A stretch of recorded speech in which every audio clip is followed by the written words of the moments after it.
Mom's sick, so I came instead. When 10-year-old Emily marched into a billionaire's office to take her mother's interview, security rushed to remove her. The billionaire prepared to throw her out. But what he did next was unbelievable. The giant glass doors of the skyscraper did not look like they opened for people like Emily. Inside that building was the only chance to save her family from eviction. But the interview was in 20 minutes, and her mother couldn't even lift her head from the pillow. The morning light was gray and unforgiving as it pushed through the thin curtains of the small apartment. It highlighted the dust motes dancing in the cold air. The heating had been turned off 3 days ago. It was a choice between warmth and food, and Mary had chosen food for her daughter. In the corner of the room, Mary sat on the edge of the mattress, her body trembling. A deep, rattling cough shook her thin frame, sounding loud in the quiet room. She held a phone to her ear with a hand that was pale and shaking. "Please," Mary said, her voice raspy and weak. "I just need to reschedule. It is just a fever. I will be fine by tomorrow."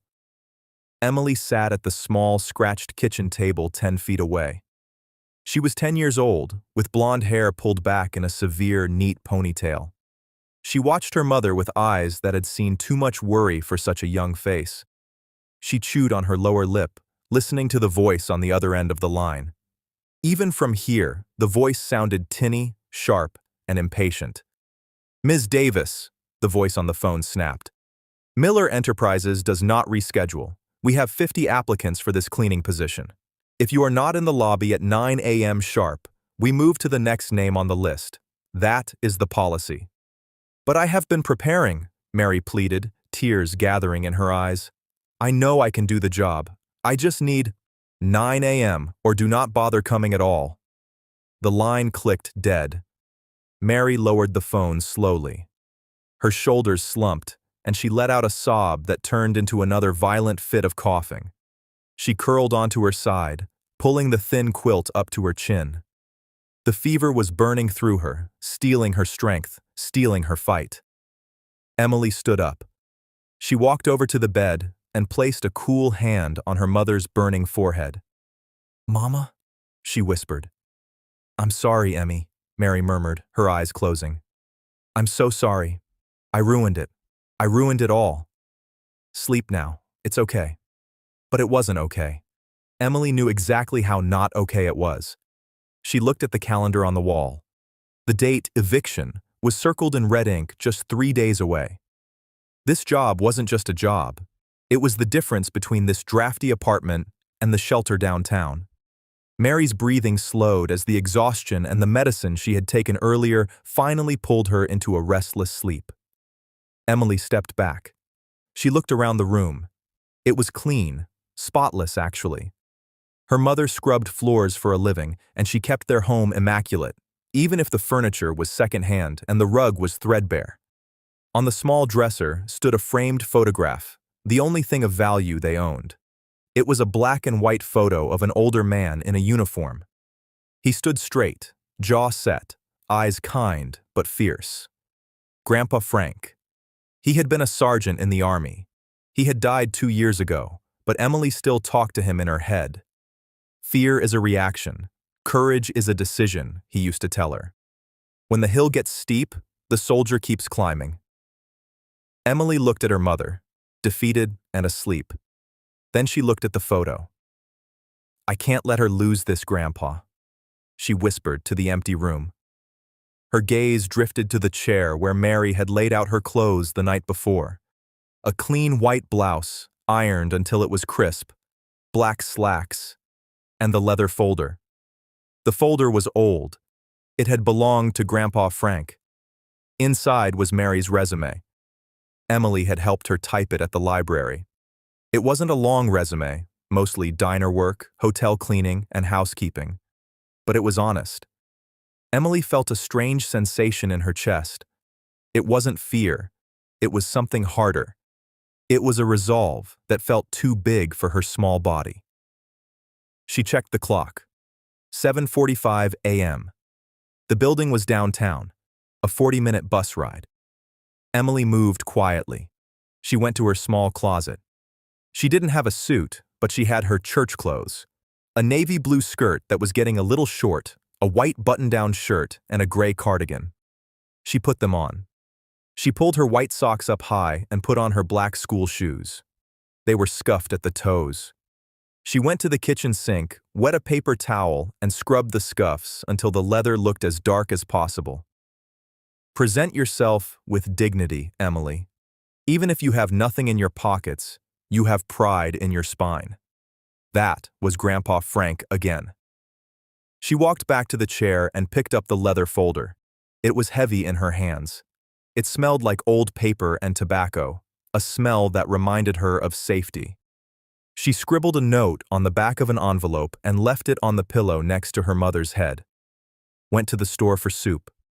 Be back soon. Love, Emmy. It was a lie, but a necessary one. If her mother knew the truth, she would try to stop her, or worse, try to get out of bed and collapse. Emily put the key around her neck on a string, took a deep breath, and walked out the door. The city was a beast. That was what Mary always called it. It was loud, indifferent, and fast. Emily sat on the hard plastic seat of the number 42 bus, clutching the folder to her chest like a shield. Her feet didn't quite touch the floor. The bus smelled of wet raincoats and diesel fumes. Across from her, a woman with tired eyes watched her. "No school today, honey?" the woman asked. Emily sat up straighter. "I have an important appointment," she said, using her best grown-up voice. The woman chuckled, a dry, humorless sound, and looked away. Emily looked out the window. The neighborhood of crumbling brick buildings and chain-link fences was slowly giving way to glass and steel. The people on the sidewalks changed too. They stopped wearing work boots and hoodies and started wearing trench coats and shiny shoes. They walked faster, looking at their phones, avoiding eye contact. Emily's stomach gave a nervous lurch. She hadn't eaten breakfast. There hadn't been enough milk for cereal, and she wanted to save the last slice of bread for her mom. Focus, she told herself. Mission objective. The bus hissed to a halt at 4th and Main. "Financial District," the driver grunted. Emily hopped down the steps. The wind hit her instantly. It was a cold, biting wind that whipped around the skyscrapers, channeling through the streets like a wind tunnel. It stung her cheeks and tugged at her ponytail. She shivered, pulling her thin cardigan tighter. She wished she had a coat, but her winter coat had a broken zipper and a stain on the front.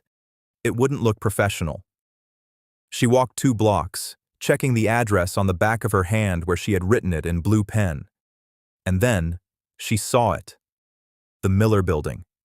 It was terrifying. It shot up into the sky, a monolith of black glass and chrome. It reflected the clouds, making it look like a piece of the storm itself had landed on the street. Men and women in dark suits flowed in and out of the revolving doors like a river of ants. Emily stopped at the bottom of the stairs. She felt very small. She was just a kid from the South Side with scuffed shoes and a hungry stomach. What was she doing? She touched the leather folder again. She felt the outline of the paper inside. "I am Mary Davis's daughter," she thought, "and I am Frank's granddaughter." She marched up the steps. The revolving door was heavy. She had to push with her shoulder to get it moving. She stumbled out into the lobby and stopped dead. It was warm inside, and it smelled of expensive coffee and floor wax. The ceiling was 3 stories high. A massive chandelier, shaped like a cascade of falling water, hung from the center. The floor was marble, so polished she could see her own reflection looking back at her, a small, blonde smudge in a world of giants. Security guards in blazers stood by the elevators. A reception desk, made of dark mahogany and spanning 20 feet, blocked the path to the rest of the building. Emily took a deep breath. She walked across the marble floor. Her rubber soles squeaked slightly, a tiny sound in the cavernous room. Behind the desk sat a woman who looked like she was made of iron. She had silver hair cut in a sharp bob, rimless glasses, and a headset. She was typing furiously. A nameplate on the desk read, "Mrs. Higgins, head of reception." Emily stopped in front of the desk. The desk was so high that her nose barely cleared the edge. She waited. Mrs. Higgins didn't look up. She kept typing. Emily cleared her throat. It was a small sound. Mrs. Higgins continued typing. Emily stood on her tiptoes. "Excuse me, ma'am." Mrs. Higgins paused. She peered over the top of her glasses, looking down. It took her a moment to locate the source of the voice. When she saw Emily, her eyebrows knit together in confusion. "Are you lost, child?" Mrs. Higgins asked. Her voice wasn't mean, but it was clipped, efficient. "The tour groups usually meet at the side entrance." "I am not with a tour group," Emily said. Her voice trembled slightly, but she steadied it. "I am here for an interview." Mrs. Higgins blinked. She stopped typing completely. "I beg your pardon?" "My name is Emily Davis. I am here for Mary Davis. She has an interview at 9 a.m. for the cleaning position." Mrs. Higgins sighed. She took off her headset and set it on the desk. "Where is your mother, Emily?" She is indisposed," Emily said, using a word she had read in a book. "She is very sick. But she needs this job. She is the hardest worker you will ever meet. So since she could not come, I came to bring her resume and answer your questions." Mrs. Higgins looked at the girl. She looked at the cheap cardigan, the scuffed shoes, the fierce determination in the blue eyes. For a second, her expression softened, but then the mask of the gatekeeper slammed back down. "That is very sweet, dear," Mrs. Higgins said, her voice dismissing. "But that is not how this works. We need to interview the actual employee, security protocols, insurance, common sense." "But the man on the phone said if she wasn't here, she would be disqualified," Emily insisted, holding up the leather folder. "I can't let that happen. Please, just take her paper. Just look at it." "I cannot accept a resume from a minor," Mrs. Higgins said, reaching for a phone on her desk. "I'm going to call security to have you escorted out. You can't be wandering around the lobby." "No!" The word burst out of Emily louder than she intended. Several people in the lobby turned to look. Emily felt her face heat up, but she didn't back down. She remembered the eviction notice. She remembered her mom coughing. "Please," Emily said, her voice dropping to an intense whisper. "You don't understand. My grandpa fought in the war. He taught me that you don't leave people behind. My mom is good, she's honest. She needs a chance. Just one chance."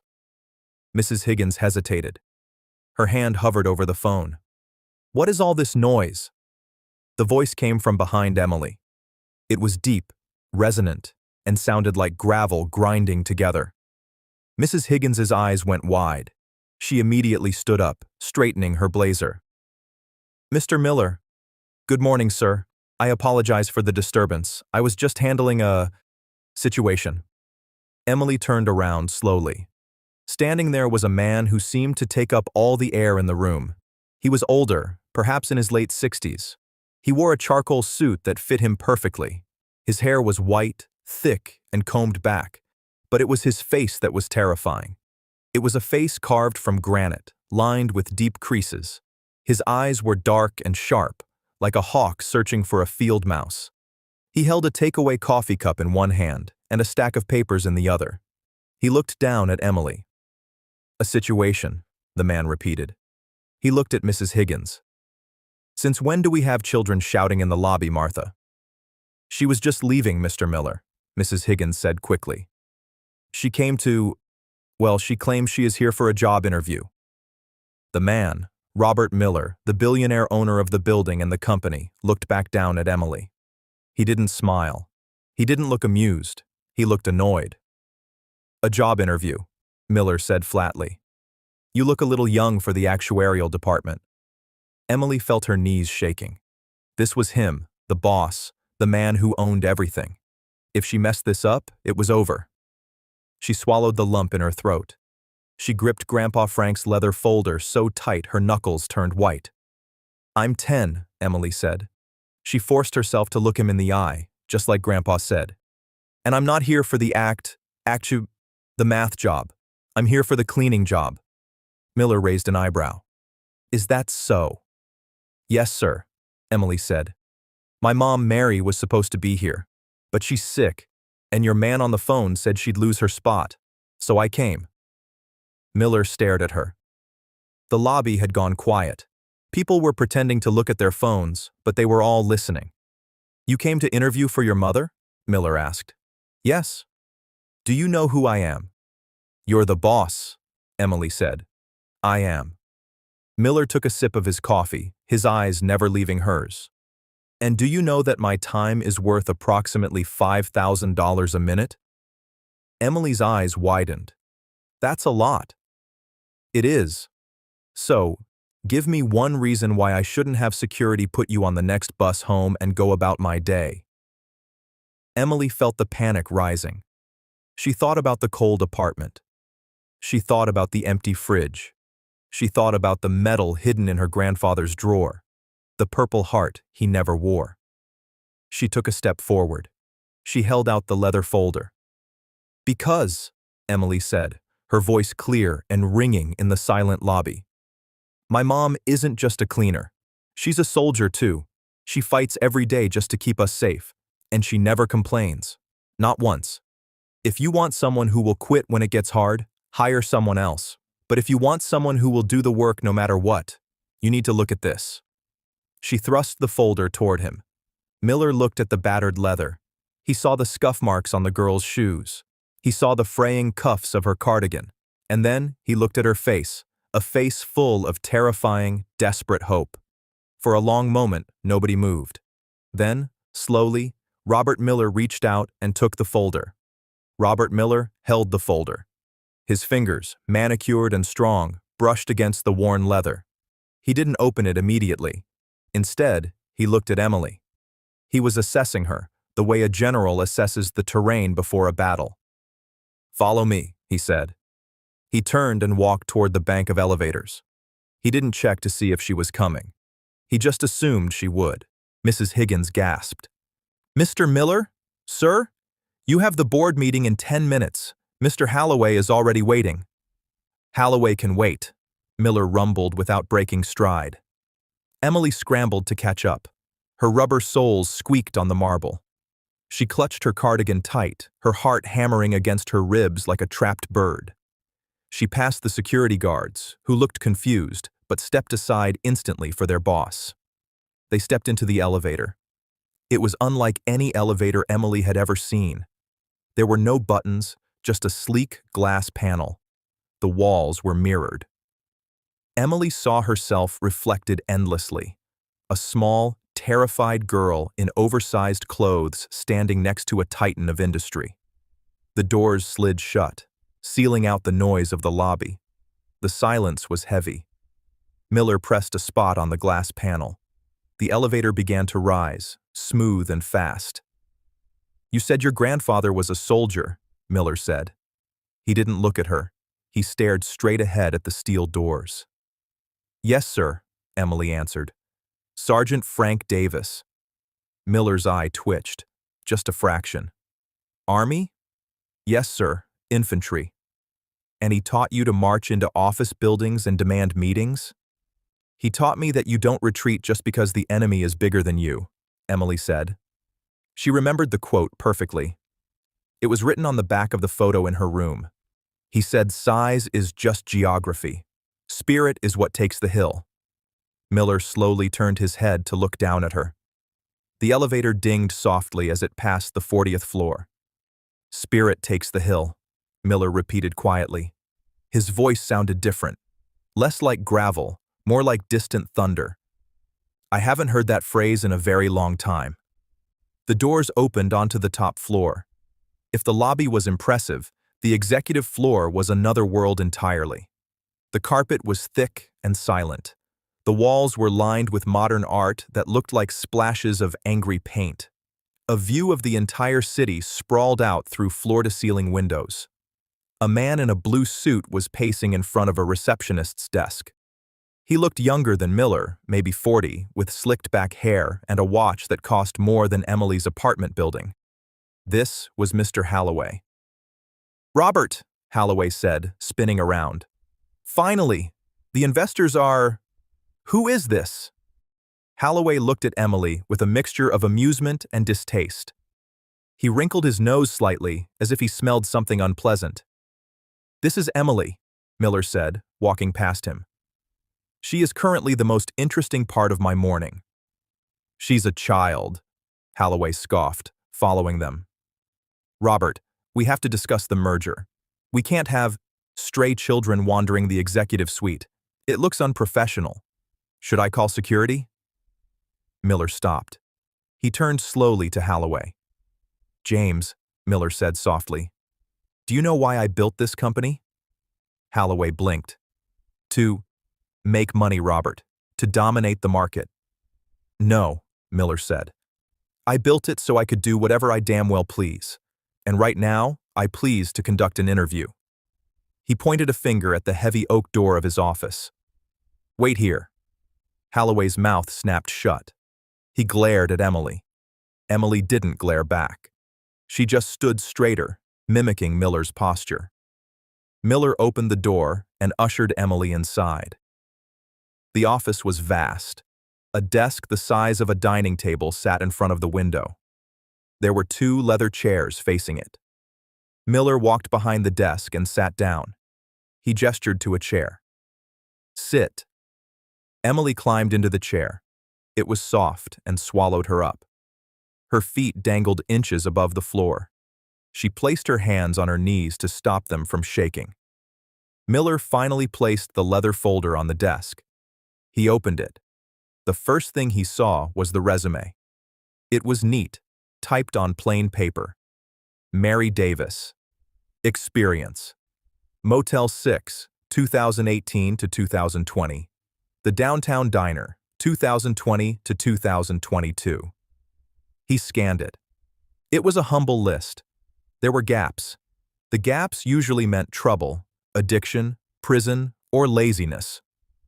Why the gaps? Miller asked, tapping the paper. 2016 to 2018, no work listed. That was when Grandpa got sick, Emily said instantly. Cancer. Mama quit her job at the grocery store to take care of him. She learned how to change his IVs. She learned how to lift him when he couldn't walk. She did it all by herself because nurses cost too much. Miller stopped reading. He looked at the girl. She quit a paying job to nurse a dying man?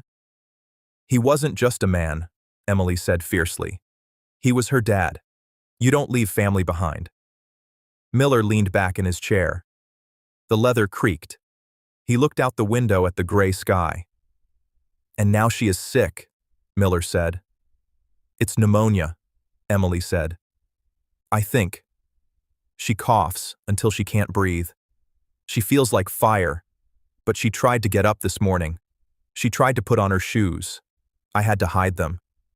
You hid her shoes? Yes. If she came out in the cold, she would get worse. But we need the money.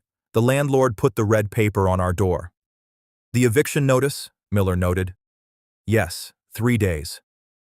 Emily's voice wavered, but she swallowed hard and pushed the tears back. So I need you to give her the job. I can help her. I can scrub the floors until she gets better. I know how to clean. I do our whole apartment. I know you have to use the blue cleaner for glass and the yellow one for wood. Miller watched her. He had sat across from senators, CEOs, and warlords.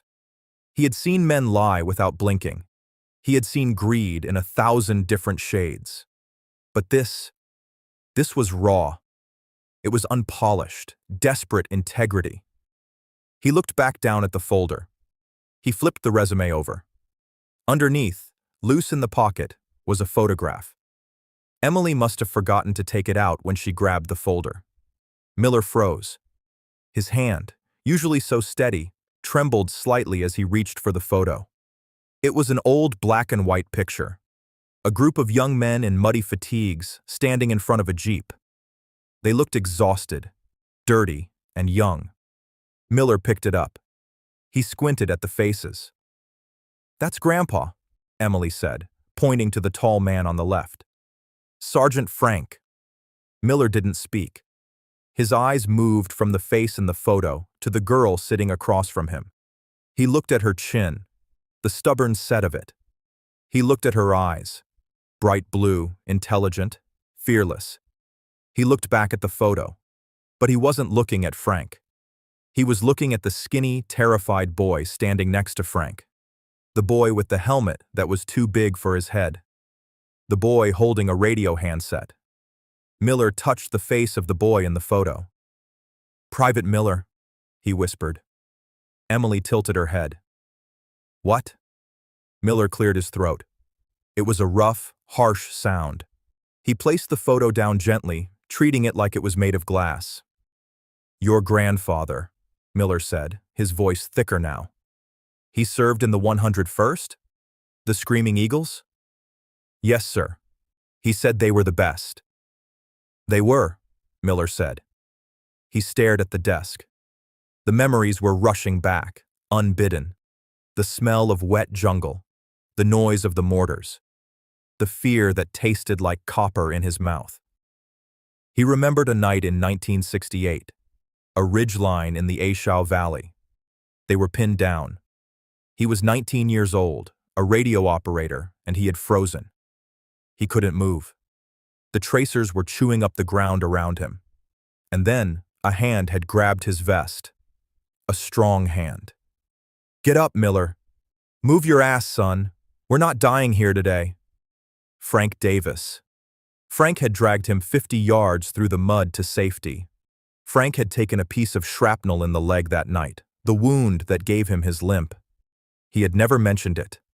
He just wrapped it up and kept shooting. Miller looked at Emily. This girl was the granddaughter of the man who had saved his life.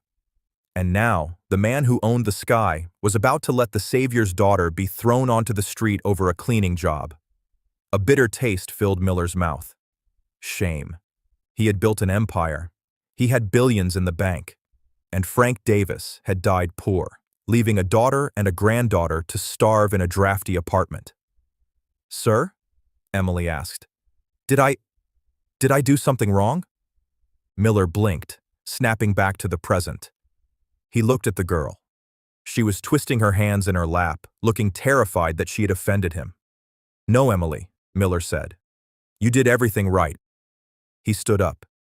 He walked to the window and looked down at the city. He felt old. He felt tired. But for the first time in years, he felt something else. A debt. A debt that was long overdue.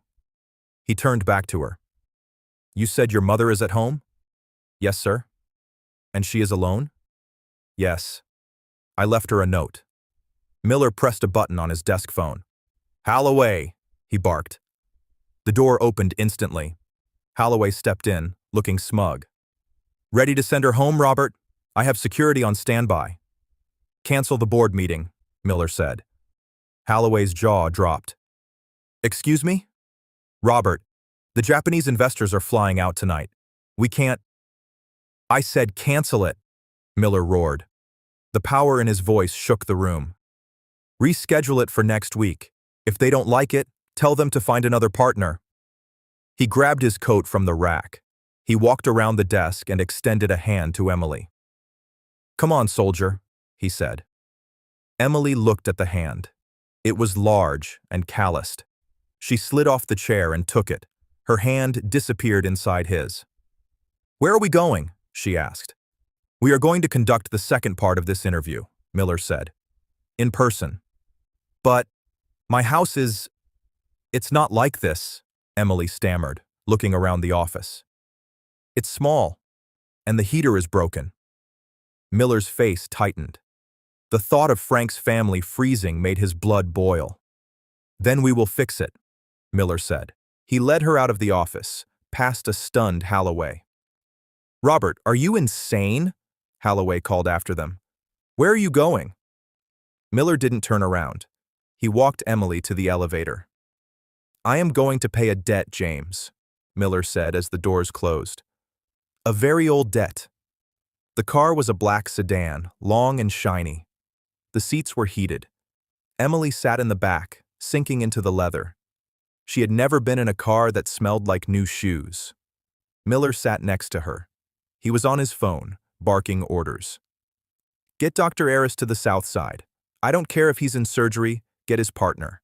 I want a pulmonologist at this address in 20 minutes. And tell the heating company I want a technician there too. Priority 1. He hung up and looked at Emily. She was staring at him with wide eyes. Is Dr. Eris a job interviewer too? She asked. A ghost of a smile touched Miller's lips. Something like that. The car moved smoothly through the city streets, gliding over potholes that would have rattled the bus apart. They left the shiny towers behind. The streets became narrower, the buildings gray and crumbling. Miller looked out the window. He saw the poverty. He saw the boarded-up windows. He wondered how many times Frank had walked these streets, limping on that bad leg, too proud to ask for help. Why didn't you call me, Frank? Miller thought. I would have given you the world. But he knew why. Frank was proud. Frank didn't take handouts. The car pulled up in front of Emily's building. It was a brick tenement, 4 stories high. The front door had peeling paint. A group of teenagers on the stoop stopped talking and stared at the luxury car. The driver, a large man named Samson, opened the door. Wait here, Samson, Miller said. Keep the engine running. Miller stepped